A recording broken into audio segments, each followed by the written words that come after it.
All right. So I just wanted to kind of finish up the PowerPoint. I told you this little part that we're in, it's kind of like some international destiny, like you said. So that's a little bit here with Latin America, is that international, like, manifest destiny kind of. But also, how can we keep slavery successful for the South? So that was part of the Future Panama Canal and Cuba. And then Austin Manifesto is really in response, like the North got really mad, remember, over this. So then another area that's kind of all the stuff's going on at the same time is Asia. And this is a big world history topic, but basically Asia had kept itself pretty isolated, China and Japan specifically, to a lot of the developments going on in the Western world. So they were a little bit behind. And so Britain and China actually went to war in the Opium War. Long story short, the British people got addicted to opium that the Chinese were selling, and so they didn't like it, so they went to war. But after that war, the British got a foothold in the trade in China, because like I told you, they were kind of isolated, didn't really trade with a lot of countries. So now Britain was there. So of course, America, being one of the up and coming, not really up and coming anymore, it is an international power, decides, well, we want to get trade rights in China as well. So that's essentially what the Treaty of Wangea is giving. America didn't want to colonize China. So that's different. They don't want to colonize it, but they do want economic rights there and to trade.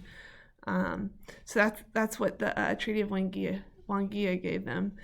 And then you look at Japan, and they were even more isolated for about 200 years. That I wish I could talk longer about it, but like the samurai, that's the time of the samurai there, and shoguns.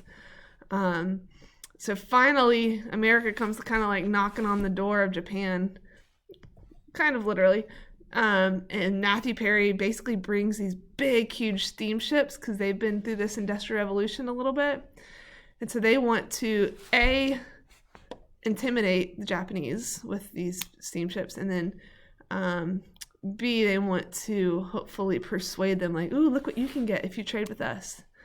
And so they sign a treaty as well with the Japanese, kind of forcefully. It's called the Treaty of Kanagawa, and pretty much same thing, is it's opening up ports now for the Americans to trade. And actually giving them some even more rights. But unfortunately, that positive relationship is going to get soured pretty soon. And as you know, World War II. So yeah. Okay. So now that we have, so again, that's kind of a random segment there, but I don't know. It's more of a time period connection there. So all these people are rushing into California, right? Well, we need to be able to get trade out there, and we need to be able to move more people out there if it's going to be a new state. So they decide that we're going to build a transcontinental railroad, the first ever transcontinental. It's going to go across the whole continent. Where should it go? Should it start in the north and go over there, or should it start in the south? As you can see, this would be a issue for debate, right? South versus north again. So one thing that happens for the South's favor is, you see this little orange piece right there? They decide to buy this area. It's called the Gadsden Purchase, because of the man who basically signed the treaty, Gadsden. And they're going to get this little land. Why did they want that? Okay. So basically they think that the train here will come, and it's easier to cross, essentially. It's like you're not climbing mountains. It's kind of desert area that's easier to cross. And so they buy that so they can connect to California. So that's a point for the South. Well, the North's going to get frustrated and say, no, we want the railroad. And so a little man named Stephen Douglas decides an idea. It's called the Kansas-Nebraska Act. Okay? This is a huge deal, okay? So put it up there, big deal. In this, he basically says we have this Kansas territory and this Nebraska territory. And we're going to make them states, okay? And Stephen Douglas. And basically, we're going to open it up to popular sovereignty. Now you're like, why is that a big deal? Because, remember the Missouri Compromise? No slavery above this line. Well, if this gets approved, now slavery can be up here. They're pretty sure that Nebraska is going to vote free. They kind of understand their people there.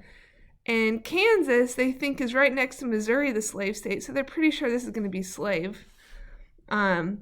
So the people in the South are actually, it's a great idea, popular sovereignty, but still, we're going to maybe get slavery north above the Missouri Compromise. The Northerners, though, are saying, wait a second, we thought we stopped kind of slavery coming up farther up north. So this would basically get rid of the Missouri Compromise. It does. Okay, so this narrowly gets passed. The Southerners are all behind it, and it destroys the Missouri Compromise. But after that, kind of a couple of things happen. Now the North is angry, and they are not going to compromise again. They're over-compromising with the North. And ironically, it's going to increase it's going to increase abolitionism, because now the North is like, oh yeah, you're just going to throw away our laws and blah, blah, blah. And so abolitionism is now going to increase. Specifically, okay, one really big piece, they're not going to listen to the fugitive slave law. They think it's repulsive, that you have to drag these free slaves back, and the moral issue, the morality of slavery is starting to kind of kick in. And now the Democratic Party is shattered along the north-south line. So now you're going to see these sectional, like we talked about the Whigs being divided. It's the same kind of thing here.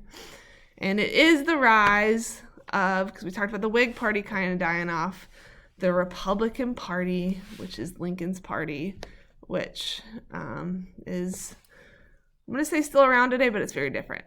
But it's still the beginning of that. Okay? That's it.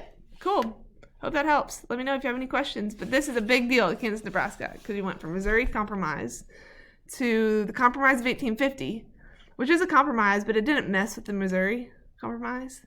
But this one now, Kansas, Nebraska, is really going to get people heated and a big step towards a civil war. Okay? Peace out.